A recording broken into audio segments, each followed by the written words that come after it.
Naushahro Feroze, district reporter M Hasan Soomro. Bhiria city बरसा Pakistan rotary club international तरफा 100 बरसात मुतासर खानदान के मॉडल विलेज घर तामीर कराए दिना विया।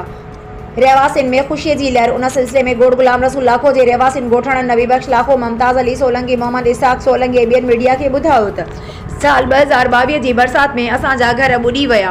असां दूरा इलाकन में पनाह वरती हुई। असांखे रोटरी क्लब इंटरनेशनल तरफा जदीद सहूलतुन सां गॾु 100 घर तामीर करे ॾिना आहिनि, जिन में वॉशरूम, पीअण जो साफ़ पानी, कम्यूनिटी हॉल, स्कूल ऐं ॿियूं सहूलतूं मौजूद आहिनि। हिननि ॿुधायो त असांजे इलाके में 5 खां 6 फुट बरसाती पानी बीठल हुयो। असांजो घरनि समेत अल्लाह तआला तबाह थी वियो। हाणे असां ख़ुशि आहियूं ऐं रोटरी क्लब जा शुक्रगुज़ार आहियूं, जिन असांजी मदद कई आहे। असां पंहिंजे घर जा मालिक थी विया आहियूं। उन मौक़े ते पाकिस्तान रोटरी क्लब इंटरनेशनल जे अॻुवाणनि मोहम्मद रिज़वान, आडिया शकील, काइम खानी, मोहम्मद मूसा गोंदल ऐं ॿियनि मीडिया खे ॿुधायो त पाकिस्तान रोटरी क्लब इंटरनेशनल मुख़्तलिफ़ प्रोजेक्ट ते कमु करे रही आहे।